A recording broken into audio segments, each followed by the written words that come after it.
Hello friends, कैसे हैं आप सभी लोग। आई होप आप अच्छे होंगे घर पे। तो स्वागत है आप सभी का यूट्यूब के ऑनलाइन क्लासेस में। अपने आरबीएससी के अकॉर्डिंग 4 चैप्टर कंप्लीट हो चुके हैं और सीबीएसई के अकॉर्डिंग यानी एनसीईआरटी के 2 चैप्टर है वो कंप्लीट हो चुके हैं। ठीक है, अब आज की क्लास में अपन कुछ न्यूमेरिकल सॉल्व करेंगे इन चैप्टर के ऊपर। ठीक है, तो एक न्यूमेरिकल है a parallel plate capacitor with air as medium is charged to potential difference V volt। ठीक है, कि एक पैरेलल प्लेट कैपेसिटर है, इसके अंदर पहले एयर थी और हमने इसको V पोटेंशियल से चार्ज कर दिया। ये आपको गिवन है कि V पोटेंशियल डिफरेंस से इसको चार्ज किया गया है using battery. Next, without disconnecting battery air medium is replaced by dielectric medium, जिसका डाइलेक्ट्रिक कांस्टेंट आपको गिवन है epsilon R.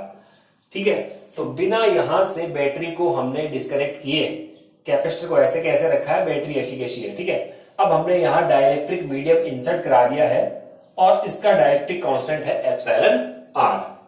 Next, explain the changes observe, क्या चेंजेस होंगे अपन को वो फाइंड करना है। किसमें, ये 5 थिंग्स है यहाँ पे। चार्जेस में क्या चेंज आएगा, पोटेंशियल डिफरेंस में क्या चेंज आएगा, इलेक्ट्रिक फील्ड में क्या चेंज आता है, कैपेसिटेंस में क्या चेंज आएगा और एनर्जी क्या हो जाएगी। ठीक है, तो ये अपन को फाइंड करना है। तो समझिए एक बार फिर से, इसमें 2 पार्ट पूछे गए हैं। एक तो विदाउट डिस्कनेक्टिंग बैटरी और दूसरा पूछा गया है disconnect the battery from capacitor. तो देखिए, मान लेते हैं अपन ये कैपेसिटर है और इसको हमने बैटरी के साथ कनेक्ट कर रखा है। तो अब अपन को पता है कि ये कैपेसिटर को जैसे ही अपन ने बैटरी के साथ कनेक्ट किया, एक बार आप यहाँ पे मानिए कि इसमें कोई मीडियम इंसर्ट नहीं कराया गया, पहले एयर है। तो जैसे ही आपने यहाँ V पोटेंशियल वाली बैटरी को अपन ने यहाँ पे अप्लाई किया है, तो अब इस पे चार्ज आना स्टार्ट हो जाएगा कैपेसिटर पे, यानी कैपेसिटर चार्ज होना स्टार्ट हो जाएगा। ठीक है, और जैसे ही इस कैपेसिटर के अक्रॉस पोटेंशियल डिफरेंस V हो जाएगा, ये फुली चार्ज हो जाएगा। अब हमने क्या किया है, इसके अंदर बैटरी को इंसर्ट कराया है। तो बैटरी को इंसर्ट कराने पे चार्ज है वो कितना हो जाएगा वो आपको देखना है। ठीक है, कि चार्ज पे क्या इफेक्ट पड़ेगा, पोटेंशियल डिफरेंस पे क्या इफेक्ट पड़ेगा, इलेक्ट्रिक फील्ड पे क्या इफेक्ट पड़ेगा, वो अपन को देखना है। ठीक है, तो अपन बिफोर और आफ्टर वाली कंडीशन देख लेते हैं। ठीक है, बिफोर और आफ्टर। बिफोर का मतलब before inserting a dielectric medium between the plates of capacitor. इन दोनों प्लेट्स के बीच में आपने ये डाइलेक्ट्रिक मीडियम इंसर्ट कराने से पहले चार्ज कितना अपन ले लेते हैं। जैसे हमने इसको चार्ज किया तो इसमें चार्ज कितना आ गया, अभी कैपेसिटर की प्लेट पे क्यू चार्ज आ गया है। ठीक है, अपन पहले की बात कर रहे हैं, तो मानिए यहां पर एक बार ये मीडियम नहीं है, पहले चार्ज कितना है क्यू। सपोज पोटेंशियल डिफरेंस, तो पोटेंशियल डिफरेंस पहले कितना है V। इलेक्ट्रिक फील्ड, और वो हमें पता है इलेक्ट्रिक फील्ड पहले अपन मान लेते हैं कितना है E, और अपन को पता है सिग्मा अपॉन क्या होता है, इलेक्ट्रिक फील्ड एप्सिलॉन नॉट। ठीक है, कैपेसिटेंस, अब वो अपन ये बता भी सकते हैं या फिर आप इतना भी लिख सकते हो कि पहले अपन ने मान लिया कितना है E, चेंज कितना आता है वो आपको देखना है। कैपेसिटेंस अपन मान लेते हैं यहाँ पे कितना है, कैपेसिटेंस को हमने एज्यूम कर लिया C है कैपेसिटेंस। और एनर्जी, एनर्जी अब यहां अपन एज्यूम कर लेते हैं कि एनर्जी कितनी है, वो सपोज U है, एनर्जी U हमने मान ली। ठीक है, और इसको अपन C नॉट मान लें, क्योंकि वैक्यूम या एयर की बात हो रही है तो इसको अपन C नॉट बोल दे, इसको भी E नॉट कह दे, इसको भी V नॉट कह दे। ठीक है, चलिए, जब आपने यहाँ पे कोई चार्ज अप्लाई नहीं कर रखा है, ये कोई आपने मीडियम इंसर्ट नहीं करा रखा है, तो ये कैपेसिटर चार्ज हो जाएगा। और मान लो इनिशियली इस पे चार्ज कितना आ गया, Q नॉट। ठीक है, अच्छा, अब आप देखोगे जैसे ही अपन यहां पे इंसर्ट कराते हैं किसी डाइलेक्ट्रिक मीडियम को, चार्ज पे क्या इफेक्ट आएगा। पहले तो आप कैपेसिटेंस पे बता सकते हो, अपन को ये पता है जैसे ही आप ये मीडियम को इंसर्ट कराते हो, कैपेसिटेंस क्या हो जाता है, इंक्रीज होता है। और कितने टाइम्स इंक्रीज होता है ये भी अपन को पता है, एप्सिलॉन आर टाइम्स इंक्रीज हो जाता है जो एयर के रेस्पेक्ट में अपन बात करें। तो यहां पर आप देखोगे एप्सिलॉन आर टाइम्स हो जाएगा हमारा क्या, कैपेसिटेंस। तो ये तो आपको पता होना चाहिए कि ये जो CM आएगा वो इसका कितना हो जाएगा, C नॉट का एप्सिलॉन आर नॉट टाइम्स है वो इंक्रीज हो जाएगा। ठीक है, अच्छा, अगर पोटेंशियल डिफरेंस की बात करें अपन, तो पोटेंशियल डिफरेंस वो का वही रहेगा। जैसे हमने V नॉट यहां अप्लाई कर रखा है तो V नॉट का V नॉट ही रहता है। रीजन क्या है, क्योंकि अपन ने इसको कनेक्ट कर रखा है, ठीक है ना। यहां अगर आप इसके अंदर इंसर्ट कराओगे तो भी पोटेंशियल डिफरेंस है, अभी भी कितना बना हुआ है, V0 है, ठीक है। और अपन को अब एक फॉर्मूला पता है, C इक्वल्स टू क्या होता है, सॉरी Q इक्वल्स टू क्या होता है, C इंटू V। कैपेसिटेंस अपन बोल रहे हैं यहां पर एप्सिलॉन R टाइम्स हो जाएगा, ठीक है, मीडियम की प्रेजेंस में, और पोटेंशियल डिफरेंस यहां चेंज होगा नहीं। तो आप बता सकते हो कि ये जो चार्ज होगा वो चार्ज पहले का, पहले यहां चार्ज कितना था, पहले यहां चार्ज है वो Q था, तो ये कितना हो जाएगा नए वाली कंडीशन में, तो नए वाली कंडीशन में आप बोलोगे एप्सिलॉन R टाइम्स हो जाएगा पहले के रिस्पेक्ट में, ठीक है। तो यहां पे चार्ज एप्सिलॉन R टाइम्स हो जाएगा किसका, Q0 का, ठीक है। तो यहां पे आप कह दो कि Q dash equals to epsilon R times Q0। और सिमिलरली यहां भी बोल सकते हो कि V अब मीडियम की प्रेजेंस में कितना आएगा, तो मीडियम की प्रेजेंस में आप देखोगे, या इसको डैश से बोल दो, मैं इसको भी Q1 कह दूं, चलो, तो ये कितना टाइम्स हो जाएगा, तो अपन बोलेंगे ये जितना है पहले का पहला उतना ही रहेगा, ठीक है। इलेक्ट्रिक फील्ड, तो इलेक्ट्रिक फील्ड का फॉर्मूला होता है E equals to V into D. D यहां पे चेंज नहीं है, V में कोई चेंज नहीं है, तो इलेक्ट्रिक फील्ड भी क्या होगा, मीडियम की प्रेजेंस में नो चेंज। जब तक आपने यहां पर बैटरी लगा रखी है तो न तो यहां पोटेंशियल डिफरेंस चेंज हो रहा, क्योंकि बैटरी करेक्ट है अभी भी, इसमें कोई चेंज नहीं आ रहा, ठीक है, और न ही इलेक्ट्रिक फील्ड में चेंज आ रहा है। केवल चेंज किसमें आया, कैपेसिटेंस इसका इंक्रीज हो गया, कितने टाइम्स, एप्सिलॉन R टाइम्स। क्यों इंक्रीज हुआ, क्योंकि अपन देख रहे हैं यहां मीडियम इंसर्ट करा है, तो इसकी कैपेसिटी टू होल्ड चार्ज है वो इंक्रीज हो गई है। तो चार्ज होल्ड करने की कैपेसिटी अपन कह रहे हैं इंक्रीज होगी, इसका मतलब चार्ज भी इंक्रीज होगा, यस, एप्सिलॉन R टाइम्स। यानी ये अंदर जो इंसर्ट कराया है, यहां भी आप देखोगे ये क्या होगा, इंड्यूस हो जाएगा चार्ज। तो यहां पे चार्ज कुछ इंड्यूस हुआ है, तो अपन कह सकते हैं कि ये चार्ज इसके अंदर अपन बोलेंगे ये एप्सिलॉन R टाइम्स चार्ज है वो इंक्रीज हो जाता है। अब बात करते हैं लास्ट पॉइंट हमारा एनर्जी। तो एनर्जी का फॉर्मूला भी अपन को पता है, क्या फॉर्मूला होता है, U equals to half QV, ठीक है।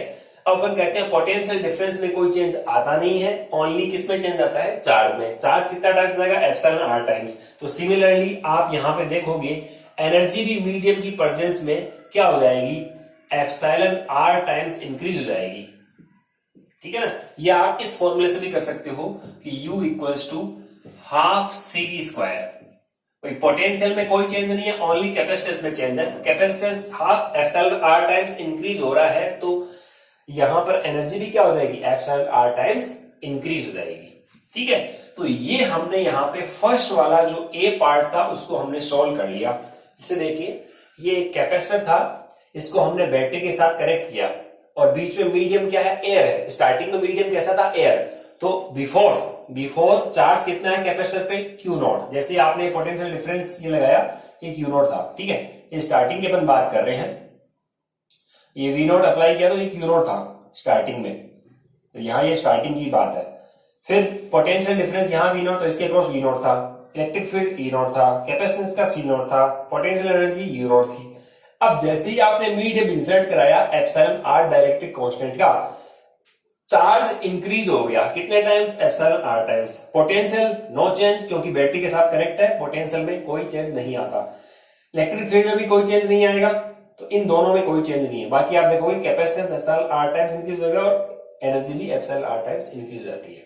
अब अपन आते हैं हमारे सेकंड क्वेश्चन की ओर। If battery disconnected after charging the capacitor and medium inserted, अब मीडियम को इंसर्ट कराया गया है, देन आप बताओगे यहां से व्हाट चेंजेस ऑब्जर्व, क्या क्या चेंजेस ऑब्जर्व किए गए, ठीक है। वही 5 थिंग्स की बात करेंगे, बट यहाँ 5 टर्म्स में क्या चेंजेस आते हैं। तो सिमिलरली यहां भी अपन क्या करेंगे, बिफोर आफ्टर। ये बिफोर और आफ्टर का मतलब आप समझ जाना। बिफोर का मतलब है ये डाइलेक्ट्रिक मीडियम इंसर्ट कराने से पहले, आफ्टर का मतलब है डाइलेक्ट्रिक मीडियम इंसर्ट कराने के बाद की बात हो रही है, ठीक है। तो बिफोर इंसर्टिंग मीडियम, ऐसे कर दो भाई, यहां पे लिख लो भाई, बिफोर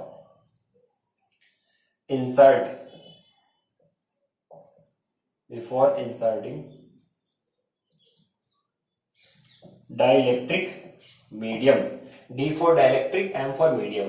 ऐसे यहां भी आप लिख लो कि after inserting dielectric medium, D for dielectric, M for medium. ये भी सिमिलरली अपन यहां पे लिख सकते हैं इसको, ठीक है। तो मैं सीधा लिख रहा हूं यहां से, बिफोर और आफ्टर की बात करते हैं अपन।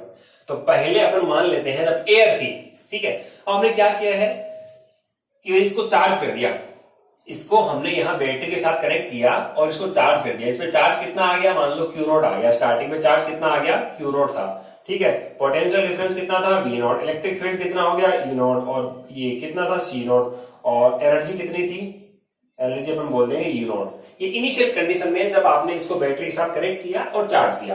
अब आपने क्या किया है, बैटरी को रिमूव कर दिया, यहां से जो बैटरी कनेक्ट थी इस बैटरी को यहां से रिमूव कर दिया, ठीक है। अब रिमूव करने के बाद आप क्या कर रहे हो, इसके अंदर डाइलेक्ट्रिक स्लैब को इंसर्ट करा रहे हो जिसका डाइलेक्ट्रिक कांस्टेंट एप्सिलॉन आर है, ठीक है।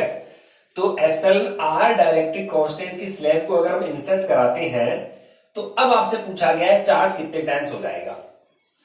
तो अपन को एक चीज तो पहले पता है कि कैपेसिटेंस कितना टाइम्स होना है, भले आप बैटरी कनेक्ट करो या हटाओ, आपको ये पता है कैपेसिटेंस हमेशा एप्सिलॉन आर टाइम्स हो जाता है इनिशियल का। तो सी एम, यहां मीडियम की प्रेजेंस में आप बोलोगे ये एप्सिलॉन आर टाइम्स इंक्रीज हो जाता है। ओके, चार्ज की अपन बात करें, चार्ज में क्या चेंज आएगा, तो अपन बोलेंगे चार्ज तो आपने पहले इसको क्यू दे रखा है, कैपेसिटर पे चार्ज कितना है, क्यू है। जब आप इंसर्ट कराओगे तो इसमें कोई चार्ज है वो इंक्रीज नहीं होने वाला, जितना कैपेसिटर पे चार्ज था उतना का उतना ही रहेगा। रीजन क्या है, क्योंकि यहाँ पे बैटरी तो पहले हटा दी ना, बाद में लेके आए हो आप, इसलिए हम बोलेंगे चार्ज जितना है उतना का उतना ही रहेगा। पहले कितना था क्यू नॉट, तो बाद में कितना है क्यू नॉट। अपन बात करते हैं पोटेंशियल डिफरेंस वीएम की।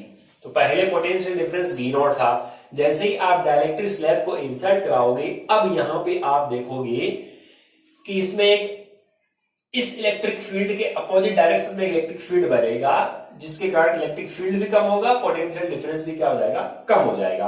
कितने टाइम्स हो जाएगा, तो अपन बोलेंगे V naught upon epsilon R times, ठीक है।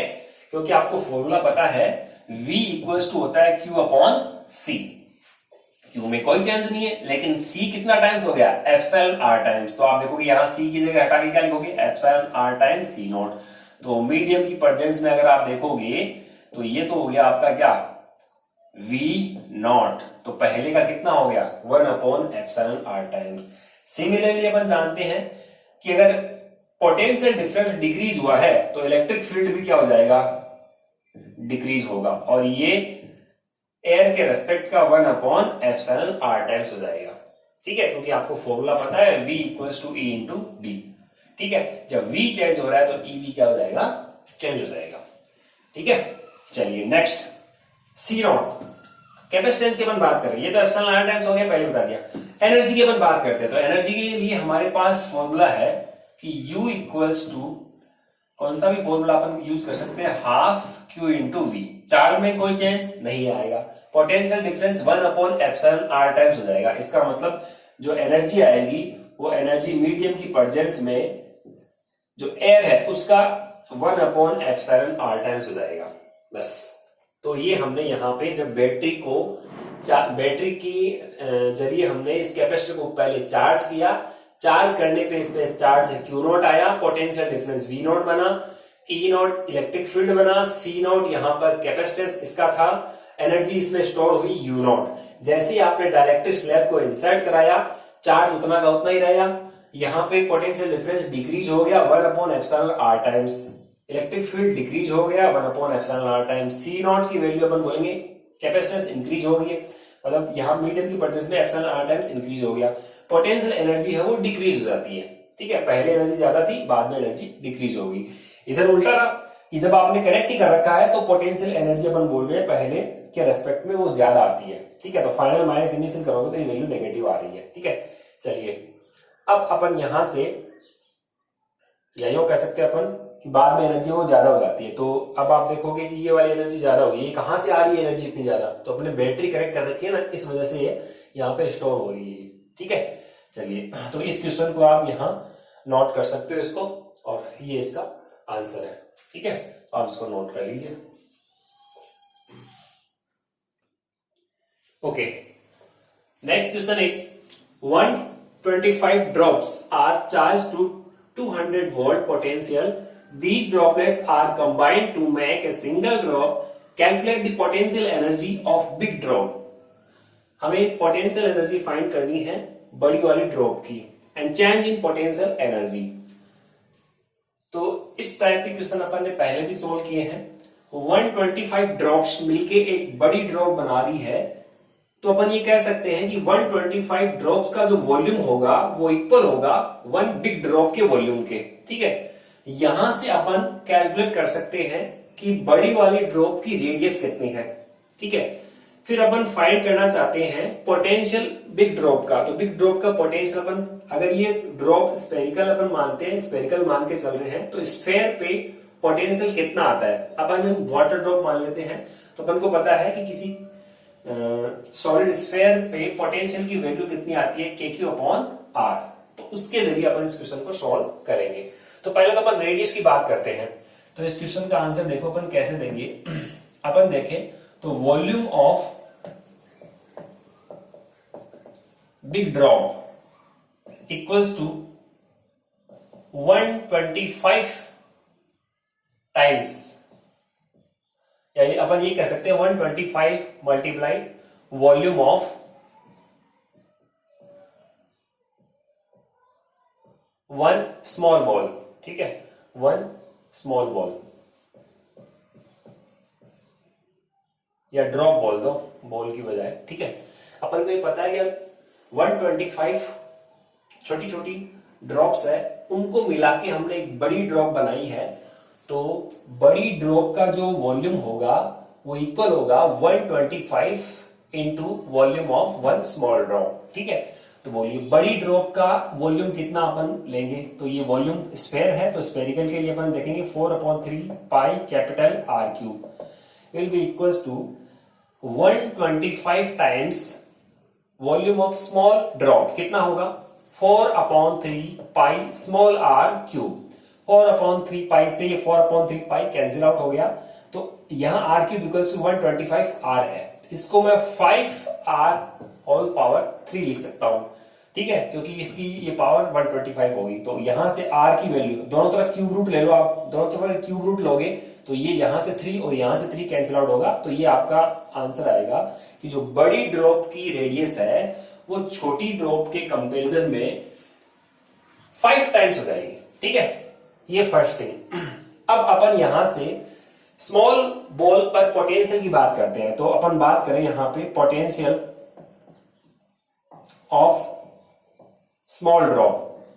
पोटेंशियल ऑफ स्मॉल ड्रॉप जिसको अपन VS से डिनोटेड कर रहे हैं, जो होगा KQ अपॉन स्मॉल r। अपन एज्यूम कर रहे हैं charge on small drop is Q and radius of small drop is R। Then potential of small drop VS equals to KQ upon small r। Similarly अपन अब बताएंगे potential of big drop. Show potential of big drop. Big drop का potential, spherical drop है तो VB equals to K। इस बार अपन अगर अपन देख सकते हैं ये स्मॉल ड्रॉप है कितनी 125, इससे मिलके बना के हमने एक बड़ी बॉल बना दी। ठीक है, एक बॉल बनाई है, तो अपन कह सकते हैं यहां पे एक ड्रॉप पे चार्ज कितना है स्मॉल क्यू। तो बता सकते हो 125 ड्रॉप पे चार्ज कितना होगा 125 टाइम्स क्यू। और इस पे हम मान लें कि मान लो कैपिटल क्यू है, तो यहां आप एज्यूम कर सकते हो स्मॉल क्यू चार्ज है स्मॉल ड्रॉप पे और कैपिटल क्यू चार्ज है कैपिटल यहां पे बड़ी वाली ड्रॉप पे। तो इसको KQ अपॉन कैपिटल R लिख सकते हैं, जिसकी वैल्यू आप बता सकते हो K 125 टाइम्स स्मॉल क्यू, और R की वैल्यू अपन यहां से बता सकते हैं कि ये 5R के इक्वल होगा। तो VB इक्वल्स टू आप क्या बोलोगे 125। इसको अगर आप सॉल्व करोगे तो ये कितना टाइम्स हो जाएगा 25 टाइम्स। तो 25 टाइम्स KQ अपॉन R ये आ गया है। इसकी वैल्यू आपको गिवन है क्वेश्चन में। देखिए 125 drops are charge to 200 volt, तो उसको अपन ने चार्ज करे 220 वोल्ट से, यानी एक ड्रॉप पे जो पोटेंशियल है इसकी वैल्यू आपको क्वेश्चन में गिवन है वो 200 वोल्ट है। ठीक है, तो अब अपन यहां से इसकी वैल्यू पुट कर लेंगे तो VB इक्वल्स टू क्या बनेगा 25 into 200 will be equals to 5000 volt. तो जो बड़ी वाली हमारी ड्रॉप है उस पे पोटेंशियल की वैल्यू आ गई 5000 वोल्ट। ठीक है, अब आप चाहो तो यहां बता सकते हो कि small Q is charge on small drop and capital Q is charge on big drop. Okay, तो फर्स्ट थिंग तो हमने यहां पे फाइंड कर लिया है कि potential of big drop which is equals to VB equals to 5000 volt. Now अब अपन को फाइंड करना है पोटेंशियल एनर्जी में क्या चेंज आता है। तो पहले इनिशियल केस में आप देखोगे कि एनर्जी अपन देखें स्मॉल ड्रॉप की कितनी है, और फिर जैसे ही आपने एक बड़ी ड्रॉप को बनाया है तो एनर्जी कितने टाइम्स होगी वो अपन को निकालनी है यहां से। ठीक है, तो अगर हम देखें कि इनिशियल केस में कितनी एनर्जी है 125 ड्रॉप की। ठीक है, अपन देखें यहाँ पे ये सपोज 125 ड्रॉप्स हैं, इनकी एनर्जी अपन मान लेते हैं, इनकी एक की एनर्जी अगर यू है तो 125 की कितनी होगी 125 टाइम्स हो जाएगी। अब इसको मिला के हमने एक बड़ी ड्रॉप बनाई है, इसकी एनर्जी अपन को फाइंड करनी है, तो मैं बड़ी के लिए यू भी नोट करूंगा और स्मॉल के लिए यूएस। ठीक है, तो आप पहले यहां पे बता सकते हो एनर्जी ऑफ 125 ड्रॉप्स। ठीक है, तो वो कितनी आएगी US equals to 120 times energy. Energy का फॉर्मूला होता है हाफ सी वी स्क्वायर। ठीक है, अपन इसको अगर देखें तो अपन जैसे एनर्जी कैपेसिटर में जो स्टोर होती है हाफ सी वी स्क्वायर, उसके अकॉर्डिंग एक चार्ज कंडक्टर है उसकी energy half C V square, वो अपन पहले बता चुके हैं। तो ये हाफ सी वी स्क्वायर अपन लेते हैं, मान लो हाफ सी वी स्क्वायर। ठीक है, या फिर आप फॉर्मूला दूसरे वाला अप्लाई कर दे हाफ क्यू वी। ठीक है, ये इजी रहेगा क्योंकि पोटेंशियल अपन को पता है। अब ये स्मॉल बॉल पे पोटेंशियल या स्मॉल ड्रॉप पे पोटेंशियल, तो यहाँ एस लिख सकते हैं, ये क्यू यहाँ स्मॉल था तो अपन यहाँ स्मॉल लिखेंगे। ठीक है, अब अपन इसको इक्वेशन नंबर बना सकते हैं। चलो इसको इक्वेशन नंबर 1 दे, इसको इक्वेशन नंबर 2 और इसको इक्वेशन नंबर 3। तो इसको अपन इक्वेशन नंबर दे सकते हैं 4। यानी एक ड्रॉप की energy half Q into V है, तो 125 ड्रॉप की कितनी हो जाएगी 125 times. Similarly energy of big drop, energy of big drop U B equal to ये कितना आएगा, तो इसको अपन देखें यहां से, तो फॉर्मूला होगा half capital Q into V. ये वी बिग है तो U B equal to charge कितना टाइम्स होगा इस पे 125 टाइम्स क्यू। ठीक है, और वी बी अपन यहां से बता सकते हैं वीबी का वैल्यू कितनी है 5000, तो ये वीबी की वैल्यू आप यहां पुट कर सकते हो 5000। ठीक है, अब इसको अपन को ये बताना है कितना चेंज आया। इनिशियली एनर्जी कितनी थी इतनी, बाद में कितनी होगी ये आपको बतानी है, चेंज क्या आया है। ठीक है, तो अपन यहां इक्वेशन नंबर इसको दे देते हैं 5। ठीक है, तो from equation 4 and 5 we get U B upon U S. ठीक है, इक्वेशन 5 को डिवाइड कीजिए इक्वेशन 4 से, तो आप 1/2 से 1/2 कैंसिल आउट, क्यू से क्यू भी कैंसिल आउट हो जाएगा, और वी एस की वैल्यू अपन को पता है 200। ठीक है ना, तो ये 200 वैल्यू अपन यहां पुट कर सकते हैं। ठीक है, या आप यहां पे आगे वाली स्टेप में पुट कर देना, भले यहां भी वी कर देते हैं। चलो तो बोलो क्या बनेगा ये, यहां से अगर हम देखें तो half 125 Q into V B upon half into 125 into small Q into V S. ठीक है, हाफ से हाफ कैंसिल, 125 से 125 कैंसिल, क्यू से क्यू कैंसिल। ठीक है, वीबी की वैल्यू कितनी है 5000, वी एस की वैल्यू कितनी है 200। तो इसको अगर आप सोल्व करोगे तो ये आ जाएगा आपका U B upon U S equals to 25/1।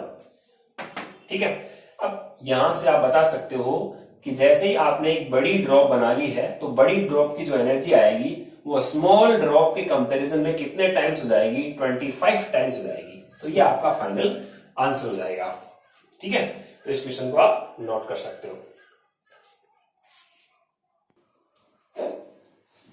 Okay friends, next question अपन लेते हैं 3rd number. Consider 2 metallic sphere of radii 0.05 meter and 0.1 meter. आप देख सकते हैं दो यहाँ पे मेटेलिक स्फीयर है जिनकी रेडियस 0.05 और 0.1 मीटर है, ईच हैविंग 75 माइक्रोकुलाम है, यहाँ पे 75 माइक्रोकुलाम चार्ज है दोनों के ऊपर। ठीक है, on connecting these sphere by a conducting wire. दोनों को हमने एक वायर के साथ कनेक्ट किया है, देन आपको फाइंड करना है कॉमन पोटेंशियल कितना आएगा। Second, amount of charge flow, कितना फ्लो हो जाएगा चार्ज, उसको अपन को फाइंड करना है, कितना चार्ज है वो फ्लो हुआ है यहाँ पे। ठीक है, तो आप देख सकते हो यहाँ पे 75 माइक्रोकुलाम चार्ज है, दूसरे जो हमारा यहाँ पे स्फीयर है इस पे 75 माइक्रोकुलाम चार्ज है। जैसे इनको वायर के थ्रू कनेक्ट करोगे, चार्ज हायर पोटेंशियल से लोअर पोटेंशियल की ओर फ्लो होना स्टार्ट हो जाएगा। ठीक है, अब कौन सा हायर पोटेंशियल पे कौन सा लोअर पोटेंशियल पे वो भी अपन देख सकते हैं। अब आप कहोगे सर यहाँ पे चार्ज तो सेम है, फिर चार्ज कैसे फ्लो हो सकता है? भाई चार्ज तो सेम है लेकिन लेवल डिफरेंट डिफरेंट है ना। अपन ये कह सकते हैं कि यहाँ ये इसके अंदर 5 लीटर पानी आता है, ठीक है, और इसके अंदर अपन कहते हैं 10 लीटर पानी आता है। ठीक है, अब आप देखोगे दोनों का कैपेसिटेंस डिफरेंट डिफरेंट है। इसमें अपन कह रहे हैं यहाँ पे 5 लीटर पानी है वो भरा हुआ है, ठीक है, फुल है, और इसमें भी 5 लीटर पानी है। तो क्या इससे पानी इसमें नहीं जा सकता?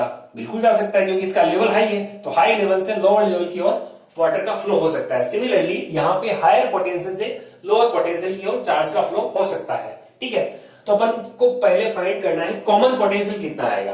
तो जैसे ही इसको कनेक्ट किया है किसी वायर के साथ जिसकी कैपेसिटेंस नेग्लिजिबल है, तो अपन बोलेंगे कॉमन पोटेंशियल का एक फॉर्मूला होता है, कॉमन पोटेंशियल, और वो हमने पहले डिराइव कर रखा है। और वो क्या फॉर्मूला होता है कि V equals to Q1 plus Q2 upon C1 plus C2। ठीक है, तो चार्ज तो अपन को पता है Q1 प्लस Q2 की वैल्यू, लेकिन C1 प्लस C2 नहीं पता। तो ये स्फेरिकल कंडक्टर है, स्फेरिकल कंडक्टर की कैपेसिटेंस अपन जानते हैं। ठीक है, तो C1 का फॉर्मूला होता है, we know that capacitance C1 equals to R upon K। तो इसको R1 अपॉन K बोल देंगे अपन। इसको मान लीजिए यहाँ R1 है और ये वाली मान लेते हैं अपन R2 है। सिमिलरली C2 दूसरे की वाली कितनी होगी? R2 upon K। ठीक है, K की वैल्यू अपन को पता है, ये वाली वैल्यू अपन इक्वेशन नंबर 1 में पुट कर देंगे। ठीक है, तो आप यहां से बोलोगे फ्रॉम इक्वेशन 1, बोलिए तो कॉमन पोटेंशियल क्या बनेगा हमारा? Q1 plus Q2, Q1 plus Q2, चलो लिख दे एक बार, Q1 plus Q2, C1 plus C2, दोनों को आप ऐड कर दो। दोनों को ऐड करोगे तो यहाँ क्या आएगा? R1 प्लस R2, नीचे क्या रहेगा? K, और वो यहाँ ऊपर आ जाएगा K। ठीक है, अब आप वैल्यू पुट करके सॉल्व कर सकते हो। तो Q1 प्लस Q2 कितना आ गया? 75 प्लस 75 बनेगा 150 माइक्रोकुलाम यहाँ पे, तो ये बनेगा 10 to the power minus 6 into K है, K की value 9 into 10 to the power 9 upon R1 plus R2, दोनों को ऐड कर, अगर हम ऐड करें दोनों की रेडियस को R1 प्लस R2, तो 0.05 प्लस 0.1 कितना होगा? 0.15। अब इसको अगर हम सोल्व करते हैं तो हमारा पोटेंशियल आ जाएगा, इस पॉइंट को यहां से हटा देंगे ऊपर, तो ये बन जाएगी पावर 11, और ये 15 से कैंसिल होगा 10, और ये 12, 10 टू द पावर माइनस 6, यानी 9 इंटू 10 टू द पावर कितना आ रहा है? ये 12 में से 6 कैंसिल हो जाएगा, तो आप देखोगे 9 into 10 to the power 6 volt, ये हमारा आंसर आ जाएगा। तो कॉमन पोटेंशियल हमारा इतना आएगा। फिर सेकंड क्वेश्चन में क्या पूछा गया है? ये तो फर्स्ट का आंसर हो गया। सेकंड में क्या पूछा गया है कि अमाउंट ऑफ चार्ज कितना फ्लो हुआ। ठीक है, अब अपन को Q डैश की वैल्यू फाइंड करनी है, Q डैश कितना आता है। ठीक है, तो अपन देख सकते हैं यहाँ पे Q1 या Q2 डैश किसी को भी फाइंड कर सकते हो, तो बोलो Q1 dash equal to formula होगा C1 into V, common potential. Potential अपन को पता लग गया, इसका कितना आ गया, ये इसका कैपेसिटेंस अपन को पता है C1 है। ठीक है, तो इस फॉर्मूले में अपन यहाँ वैल्यू पुट कर देंगे। C1 की वैल्यू क्या होती है? R1 अपॉन K, और ये V, तो आप यहां से देखो R1 की वैल्यू कितनी है? 0.05 अपॉन K की value 9 into 10 to the power 9, V की value 9 into 10 to the power 6, 9 से 9 कैंसिल हो गया, और ये 10 टू द पावर यहां कैंसिल होगी, तो यहां 3 बचेगी, जो ऊपर जाके -3 हो जाएगी। तो फाइनली आपका Q डैश की वैल्यू आ गई 0.05 into 10 to the power -3 coulomb. अब इसको आप यहाँ पे पावर को एडजस्ट करोगे तो इसको 50 माइक्रोकुलाम लिख सकते हो आप, 50 माइक्रोकुलाम। आप देखना यहाँ 10 टू द पावर -6 करोगे तो सेम ही बनेगा ये। ठीक है, तो जैसे ही आपने इसको किसी वायर के साथ कनेक्ट किया, चार्ज यहाँ पे कितना आ गया? इसके पास 50 माइक्रोकुलाम। पहले इसके पास कितना था? 75। अब कितना आ गया? अब आंसर आपका आ गया है 50 माइक्रोकुलाम चार्ज आ गया। तो बाकी का 25 कहां आ गया? इसके पास आ गया। आप चाहो तो सिमिलरली आप Q2 डैश की वैल्यू फाइंड कर सकते हो, यही वैल्यू पुट करोगे तो आपका आंसर आपको क्या मिल जाएगा? 100 माइक्रोकुलाम, क्योंकि चार्ज हमेशा कंजर्व रहता है। इनिशियली चार्ज अगर 150 माइक्रोकुलाम है, तो after connecting a negligible capacitance both charge Q1 plus Q2 दोनों की वैल्यू क्या आएगी? 150 माइक्रोकुलाम ही आनी चाहिए। ओके, तो आप इसको मैं आप पे छोड़ देता हूं। Q2 डेज की वैल्यू आप खुद फाइंड करना। तो लिखोगे क्या यहाँ C2 इंटू V, तो आपको मिल जाएगा 100 माइक्रो कूलम। तो चार्ज कहां से कहां ट्रांसफर हुआ, फिर चार्ज ए वाले गोले से, ए वाले स्फेयर से बी वाले स्फेयर पे ट्रांसफर हो गया है, ठीक है। यानी ए से ट्रांसफर हो गया बी में, कितना माइक्रोकूलम, 25 माइक्रोकूलम। इसका मतलब पोटेंशियल इसका क्या था, हाई था, और इसका क्या था, लो था, ठीक है। तो यहां से 25 माइक्रोकूलम इसके पास आ गया, तो इसके पास चार्ज आ गया 100 माइक्रोकूलम, ठीक है। तो ओके स्टूडेंट्स, आज के लिए इतना ही। Thank you.